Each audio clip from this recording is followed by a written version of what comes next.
On est le mois de Elul et avant Rosh Hashanah, Kippour, des grands moments dans notre histoire. Chaque année, on ne peut pas ne pas revivre des émotions dans ces moments-là, des moments où on se remet en question, où on réfléchit, d'accord?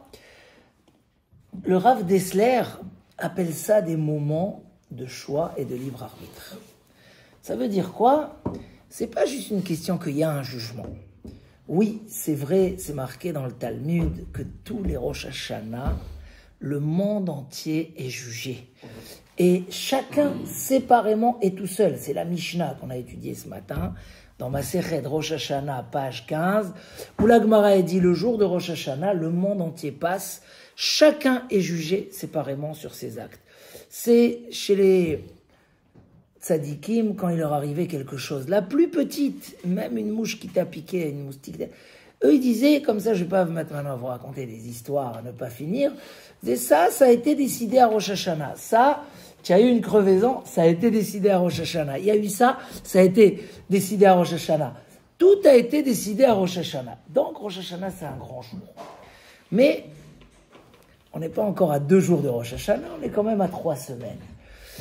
Comprendre un petit peu c'est quoi le sens de Rosh Hashanah, vers où ça doit nous amener.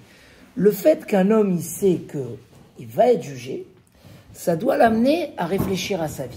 C'est là où on est dans le grand moment de Rosh Hashanah, que si on n'avait pas de compte vis-à-vis de Dieu, si Dieu ne surveillait pas ce qu'on fait, si un homme il était abandonné sur terre, alors on n'a pas à se remettre en question et à dire est-ce que je fais bien ou je fais pas bien, est-ce qu'il faut avoir de la conscience. Mais nous, le peuple juif, on a une Torah et on sait que dans chaque chose qu'on fait, un homme il choisit, il faut choisir. Et le fait de savoir qu'un jour Dieu nous met devant lui et il décide qu'est-ce qu'on a besoin, qu'est-ce qu'on n'a pas besoin, ça nous amène à dire qu'est-ce que Dieu aimerait que je fasse. Qu'est-ce qui serait le mieux dans ma vie? C'est quoi le chemin qui serait le plus beau chemin à choisir?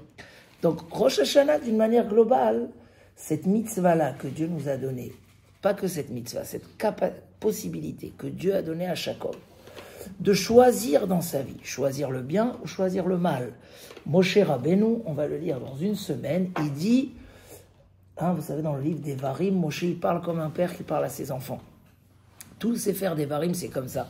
Et il dit, regarde, Re'e, natati lefanecha, je t'ai donné la bénédiction et la malédiction, la vie et la mort, et je te demande, choisis la vie, ou bacharta bachaim, le libre arbitre. Tous les philosophes, tous ceux qui ont réfléchi un peu dans la vie ou qui ont écrit des livres, c'était une des questions les plus préoccupantes qu'ils avaient.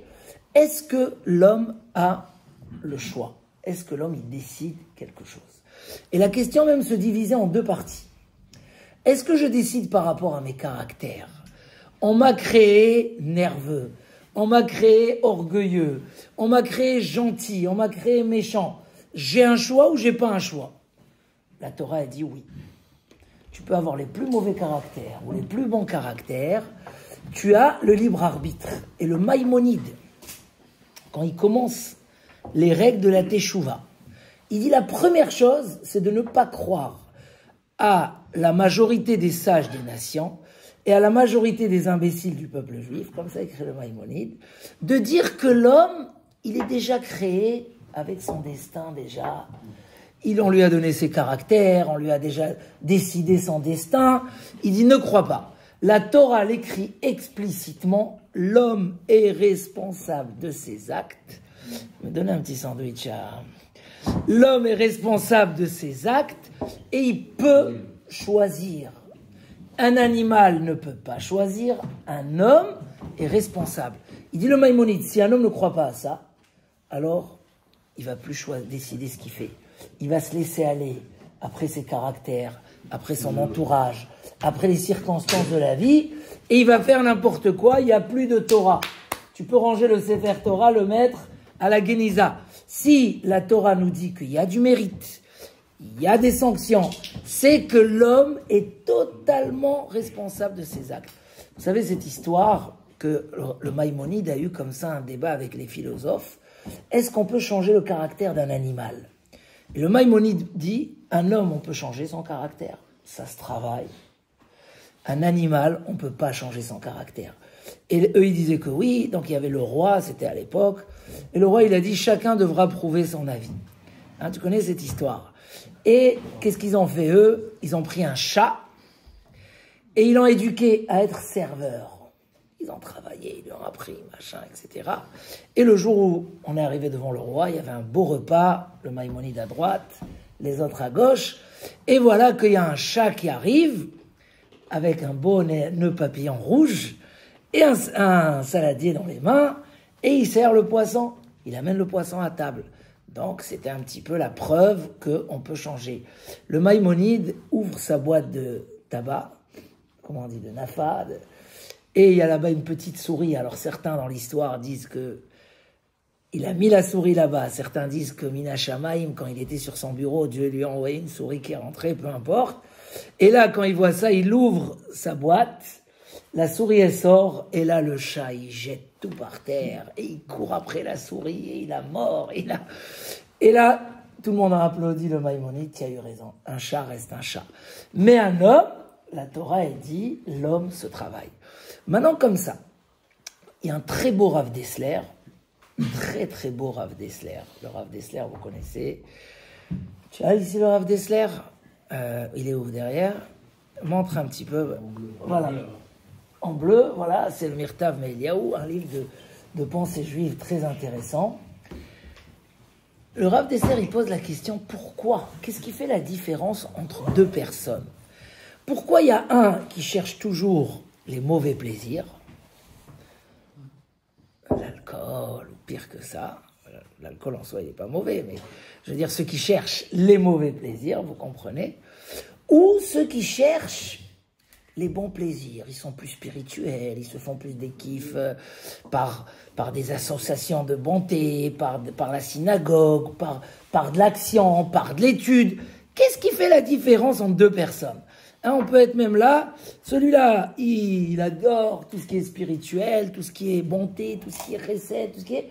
Tu vas le voir des fois passer des soirées, il y a des gens, ils me racontent, je vais, des gens même très aisés, qui sont... Ils disent non mais je passe quelques soirs comme ça à distribuer des cartons pour distribuer aux pauvres, on voit que ça les touche, etc. Et il y a d'autres que ne leur parle pas de ça, s'ils ont une soirée, c'est pour passer une soirée. Qu'est-ce qu'il fait?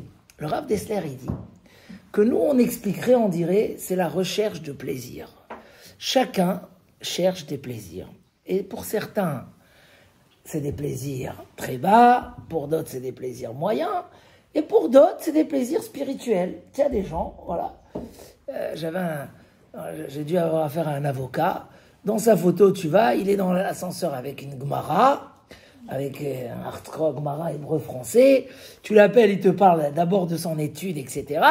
Et après du travail. Pourtant, il veut de l'argent, il veut tout ce qu'il faut.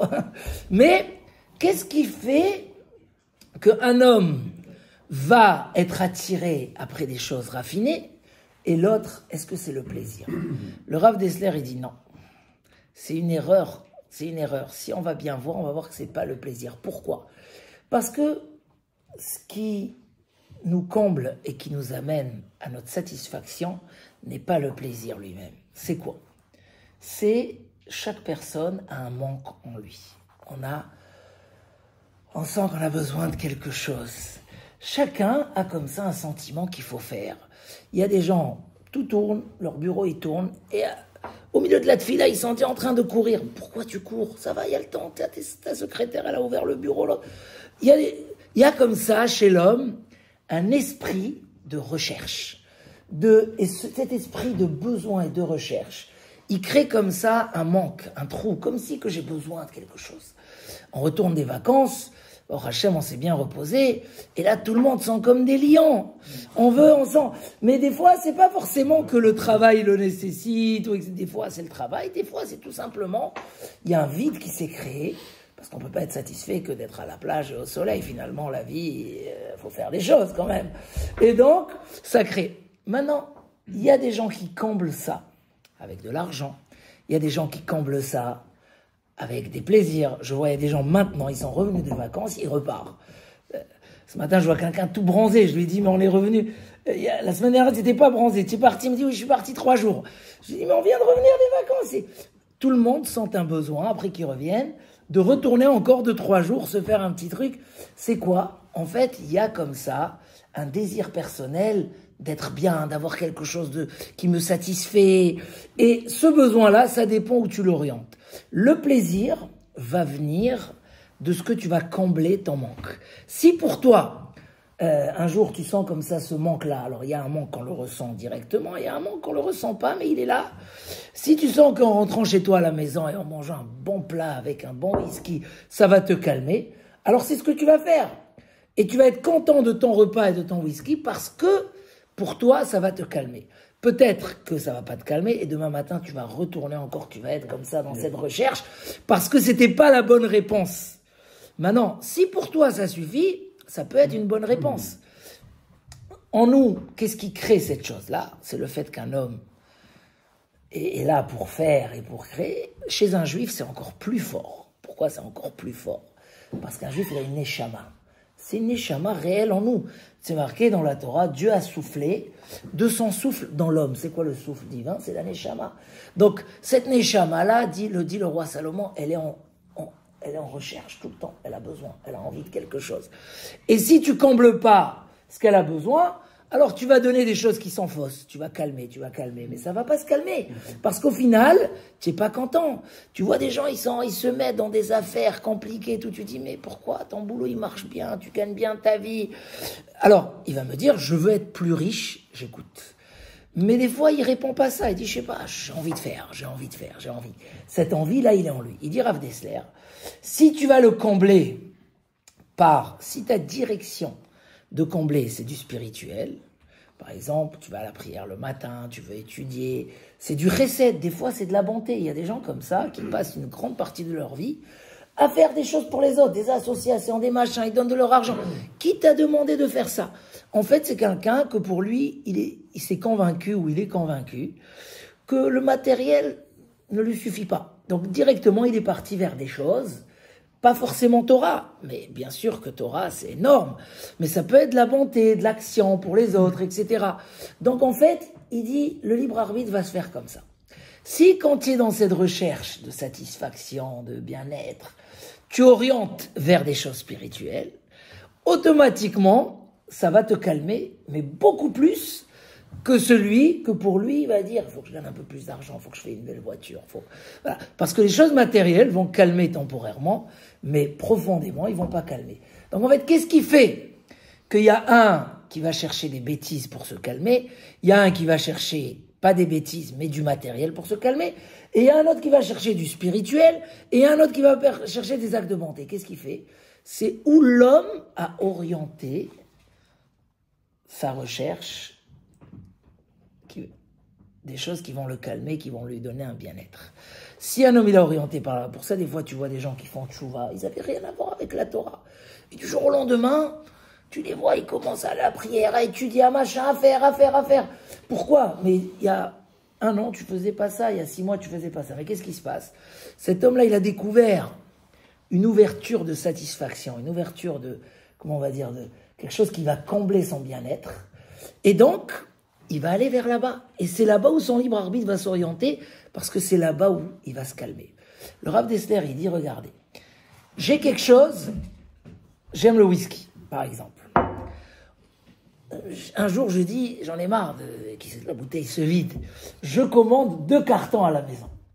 Ça va être le moment où on va commencer à boire le moins, en général. Pourquoi? Parce que quelque chose que tu aimes et que tu as beaucoup, tu perds le goût.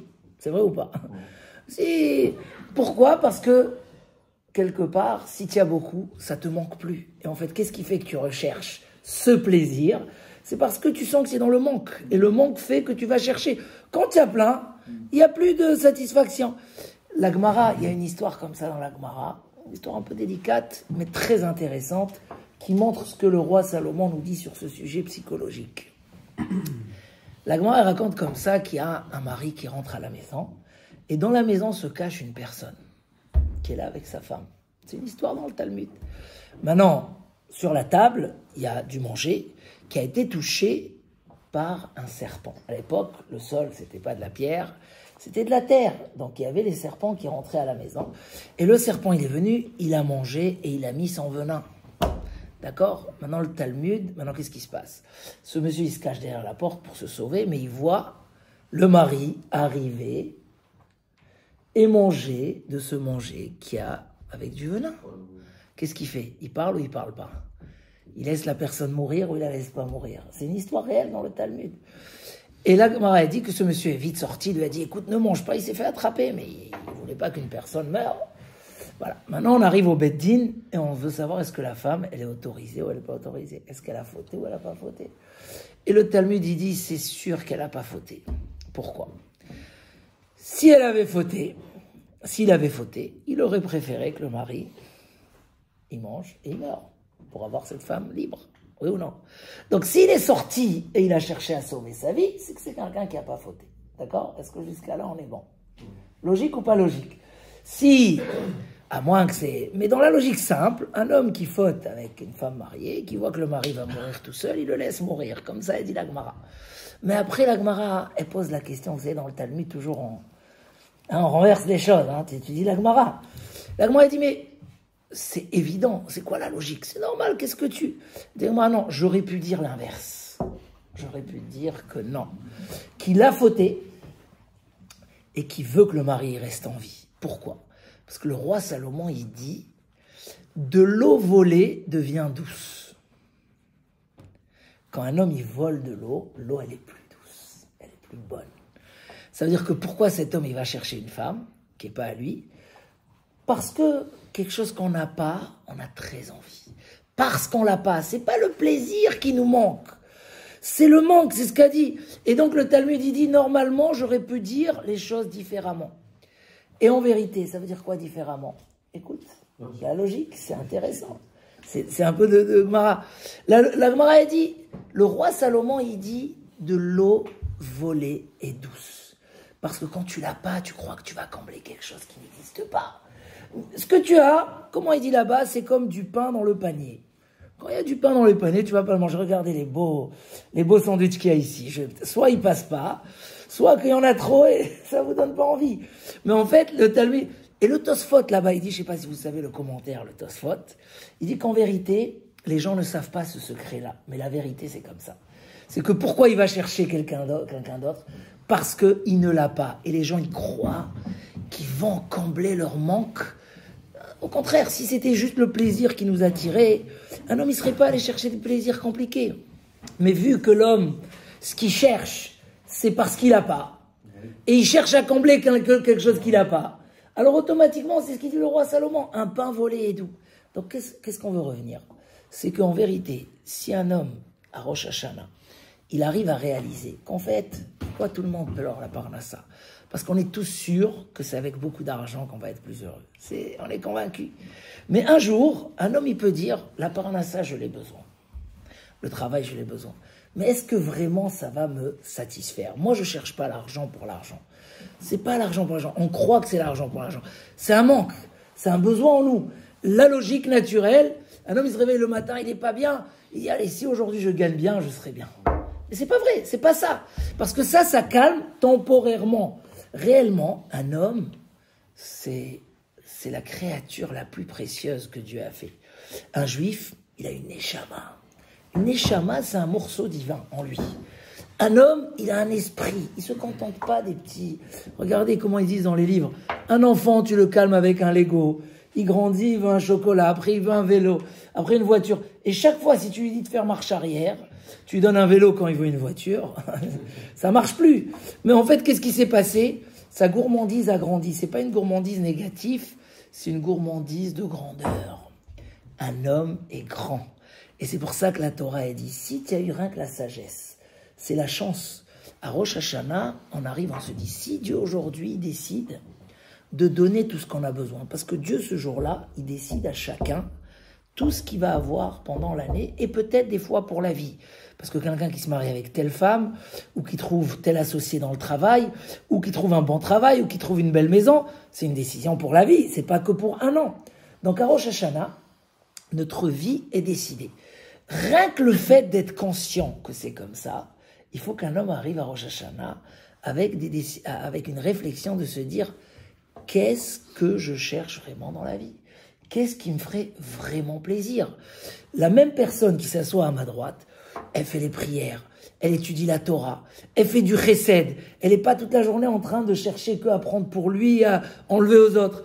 Et pourtant, il travaille comme moi, il gagne sa vie comme moi, il fait tout comme moi. Donc en fait, lui, ce qui le satisfait, c'est peut-être les actions qu'il fait, les actions morales, les actions spirituelles, les actions de mérite, et le reste, il fait comme moi en fait. Je fais comme lui, sauf que moi, je m'arrête sur des choses matérielles qui n'arrivent pas à me satisfaire, et lui, il est sur des choses spirituelles qui le satisfait. Si un homme, par exemple, il sait que, des fois, tiens, dans les cours comme ça, là, ah non, moi je fais beaucoup de fautes et tout. Je lui dis, quoi, tu fais beaucoup de fautes? Voilà. Shabbat tu fais, Kacher tu fais, Nida tu fais, oui, tu mets de filine tous les jours. Alors c'est quoi beaucoup de fautes? Non, je fais pas assez bien mes bénédictions, ou je sais pas. Je dis, oh, pourvu qu'on arrive à ton niveau, tu fais déjà tout. Il y a des gens qui sont beaucoup plus loin que ça. Mais lui, aujourd'hui, il a focalisé sa satisfaction, son bien-être, par des choses spirituelles. Et des choses spirituelles ont la capacité de calmer, de combler beaucoup plus que des choses matérielles. Le matériel, il est limité. Tu as 100, tu veux 200, et tu as 200, tu veux 300. Même ceux qui ont très bien réussi, qui ont déjà 5 appartements, à Rosh Hashanah, tu leur dis, qu'est-ce que tu veux? Il dit, je veux la Parnassa. Je veux la Parnassa. Et il te le dit comme celui qui n'a même pas un appart, qui n'a pas où vivre. Pourquoi? Parce qu'en fait, le besoin, il reste le même. Donc en fait, ce secret de Rav Dessler, c'est quoi? C'est que le libre arbitre, c'est pas choisir entre des plaisirs. C'est choisir où orienter sa recherche, où orienter sa satisfaction.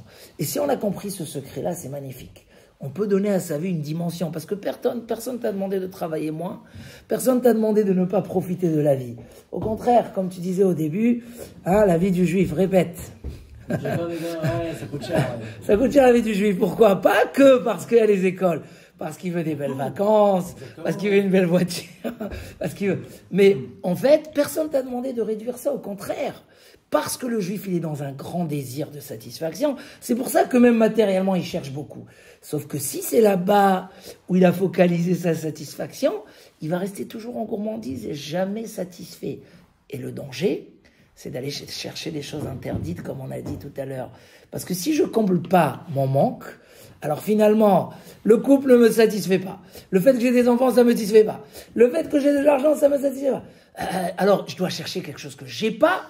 Et là, chasvé shalom, la dérive vers les choses interdites, qui n'ont aucune logique, aucune explication. Pourquoi il est parti chercher quelque chose d'interdit? Il a tout le bonheur chez lui, il a tout, il est parti chercher. Pourquoi? Parce qu'en fait, il n'est pas calme à l'intérieur de lui dans sa recherche. Donc, Rosh Hashanah, c'est une décision à long terme. C'est maintenant, je veux venir demander à Dieu, et c'est marqué dans le Talmud, que ce jour-là, on va donner en fonction de quoi? De quoi on va demander? Toi, tu me dis, la vie du juif, elle est riche, elle est chère, donc il faut beaucoup pour vivre comme un juif. Ok, c'est une bonne raison, il faut te donner beaucoup à Rosh Hashanah. D'accord? Il y a Axel, il dit, moi je veux aider pour celui qui a besoin des 80 000 en prison. Alors on va lui donner. En fait, le mazal, c'est quoi le mazal? Chacun va recevoir selon son destin. Mais le destin existe ou il n'existe pas? Est-ce que on a décidé avant de naître si celui-là il va être riche ou il va être pauvre? La vérité, oui, c'est marqué qu'avant qu'un homme y naisse, on décide est-ce qu'il va être sage ou il va être bête? Est-ce qu'il va être riche ou il va être pauvre? Est-ce qu'il va être faible ou est-ce qu'il va être fort? La seule chose qu'on décide pas avant la naissance, dit le Talmud, c'est est-ce qu'il va être sadique ou rachat? Est-ce qu'il va être un fauteur ou un tzaddik? Ça, c'est notre libre arbitre. Mais tout le reste, on décide. Maintenant, peut-être que quelqu'un, ils ont décidé qu'il ne va pas être riche. Ça veut dire qu'il n'aura pas de quoi manger? Pas du tout. Est-ce qu'il y a un mazal au peuple juif? Il est en live, là, le cours? Non. Mais tu le recevras. Tu le recevras. C'est marqué qu'il y a un ange qui prend l'enfant, il l'amène devant Dieu, et on décide tout ce qui va se passer. Il y a même, par exemple, le prophète Samuel, si un jour vous allez à Jérusalem, vous pouvez aller sur son tombeau. Il y a un très beau tombeau du prophète Samuel à Jérusalem. C'était un des grands prophètes du peuple d'Israël. Sa mère n'avait pas d'enfant pendant des années. On lit l'histoire de Hana qui n'avait pas d'enfant. Le premier jour de Rosh Hashanah, c'est même une haftara qui coûte très cher. Parce que c'est une ségoula pour ceux qui n'ont pas d'enfants, d'acheter cette haftara le jour de Rosh Hashanah. Qu'est-ce qu'elle raconte cette haftara à Rosh Hashanah? Que Hana va au temple avec son mari, parce qu'il montait dans les fêtes au temple. Elle n'a pas d'enfant, elle pleure, elle prie, etc. Et le prophète lui promet qu'elle aura un enfant qui va s'appeler Shmuel. Elle a demandé, dans le Talmud, d'avoir un enfant ni trop intelligent, ni bête. Elle voulait pas un génie. Ça l'embêtait d'avoir un enfant génie. Les génies, ça peut être à double tranchant, des fois, ça marche.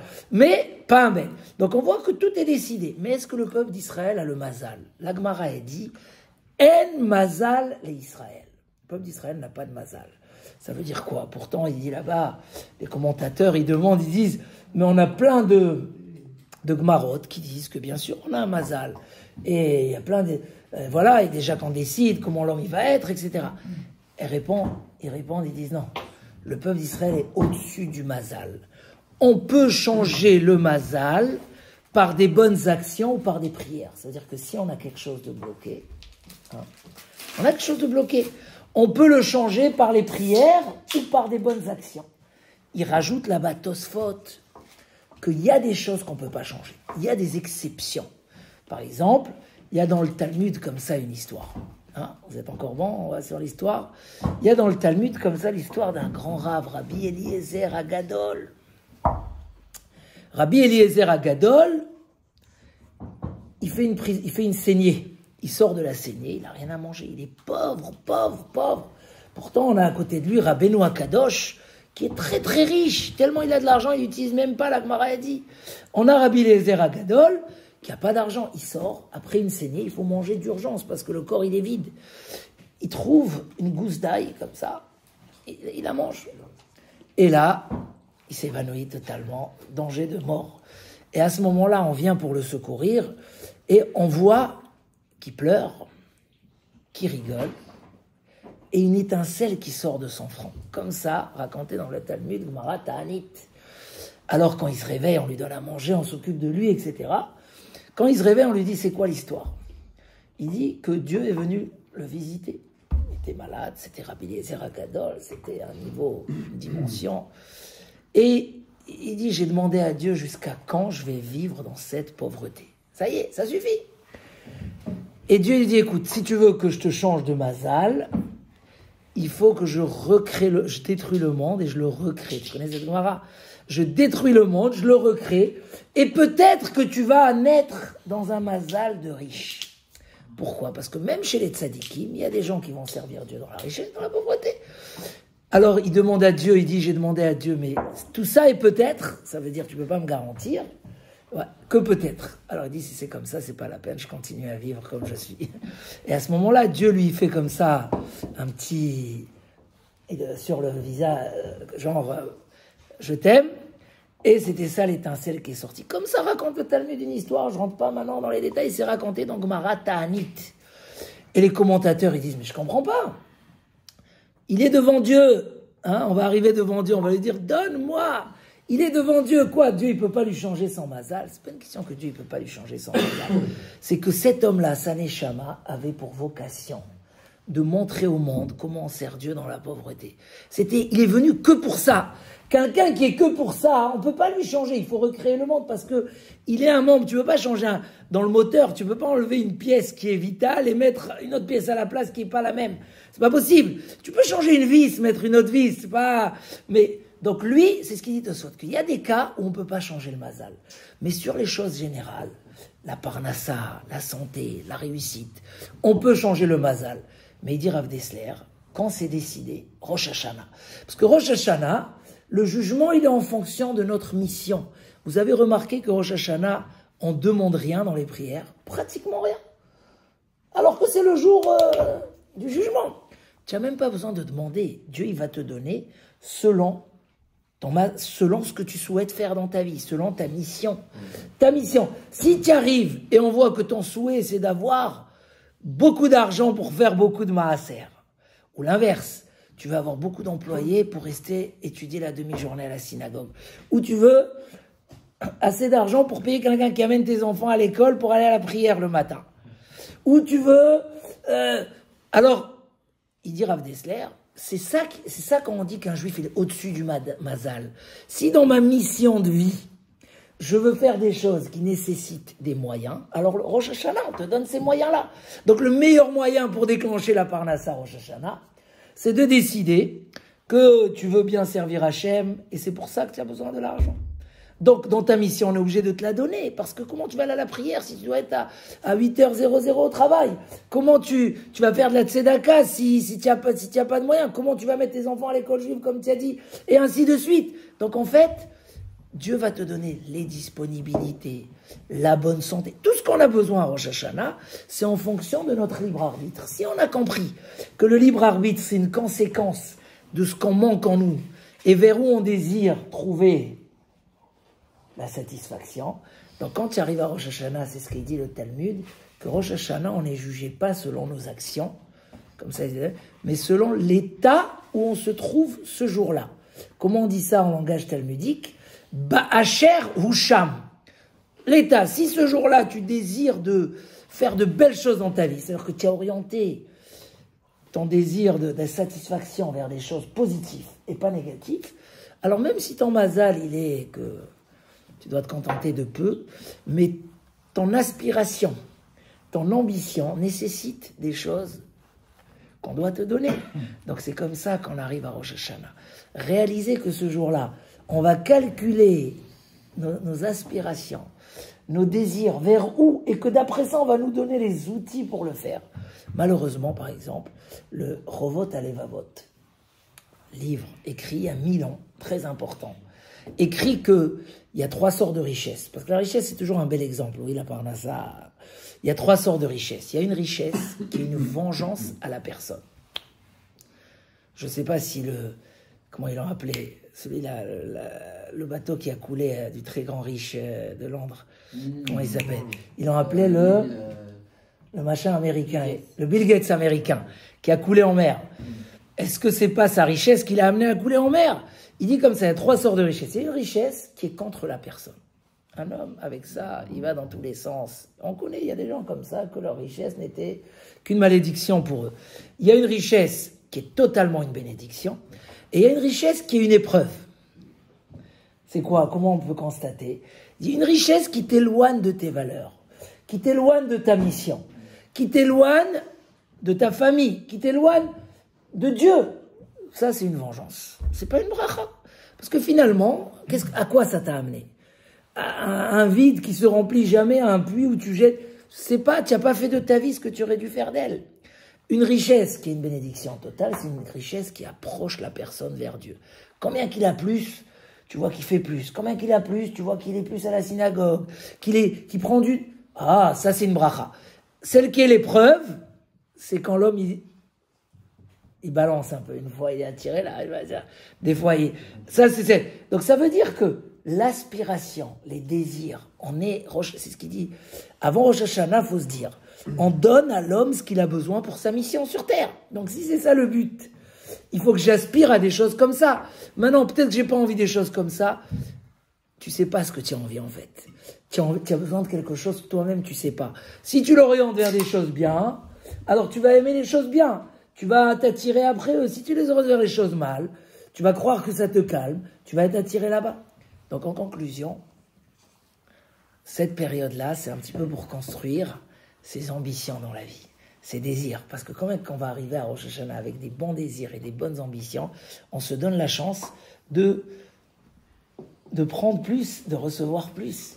Et à travers ça, Parrain, c'est ce qui dit la différence, que malheureusement, le matériel ne calme jamais complètement. C'est un doliprane, c'est pas un antibiotique. Donc, finalement, l'homme est tout le temps en recherche, il n'est jamais satisfait. Le spirituel, ce qui est une réalité, quelqu'un qui étudie de la Torah, qui fait beaucoup de mitzvot, qui a rentré ça comme un but dans sa vie, même quand il a des problèmes, quand tu m'as raconté, moi si j'avais raconté son histoire, j'aurais peut-être les larmes aux yeux. Mais bon, Hachem, toi tu l'as raconté tranquille. Ça veut dire, quelqu'un qui a du spirituel, même les épreuves matérielles, c'est que des petits, c'est des petits dodanes, c'est pas des puits ou des pièges, etc. Donc, si on s'est orienté, Bezrat Hashem, dit Rav Dessler, le matériel ne peut pas satisfaire. Un homme, il est beaucoup plus grand que ça. Tu peux pas le calmer qu'avec du manger, à boire. Tu peux pas dire, j'ai besoin de plus que ça. C'est comme tu vas dans un rendez-vous avec quelqu'un, tu veux un peu l'embrouiller, tu lui fais un beau café, tu lui amènes un peu d'amroute. On laisse ça. D'abord, on parle business. Il y a beaucoup de gens qui se font emporter, machin, etc. Et après, tu fais passer ton deal. Il y a celui qui dit, mais c'est pas ça que j'ai besoin. J'ai besoin de ce qu'il y a derrière. Après, on verra. Après qu'on a signé, Bechavot, tu me sers ce que tu veux. Donc, Bezrat Hashem, quand on élève nos aspirations, quand on arrive à Rosh Hashanah, au contraire, on fait des deals avec Dieu. Il faut faire des deals. Des deals, moi. Des deals, bien sûr. Bezrat Hashem. Alors, juste, je termine comme ça, après, on fait questions-réponses. Bezrat Hashem, et c'est ce que je souhaite à tous. Parce que s'intéresser, il n'y a pas... La Torah, elle est belle, la Kedusha, elle est belle, on adore ça, c'est dans notre âme. On voit, quand tu vois les gens danser autour d'un Sefer Torah, quand tu vois les gens se réjouir, même quand tu vois les gens pleurer dans la prière, c'est un plaisir d'un autre monde. On aime ça. C'est juste que si on lui tourne le dos et on va chercher autre chose, c'est sûr qu'on ne peut pas sentir la beauté des choses. Alors que si on se tourne vers là-bas, et en plus que ça ne nous enlève pas, ça nous rajoute davantage dans notre mazal, dans notre réussite, alors... Bien sûr, voilà l'orientation vers où il faut se diriger avant Rosh Hashanah. Chazak, une bonne année pleine de bracha, ad belidaï à chacun dans tout ce qu'il souhaite, et qu'on entende Bezrat Hashem que la fin de toutes ces épreuves du peuple d'Israël, la Géoula Bezrat Hashem, Chazak.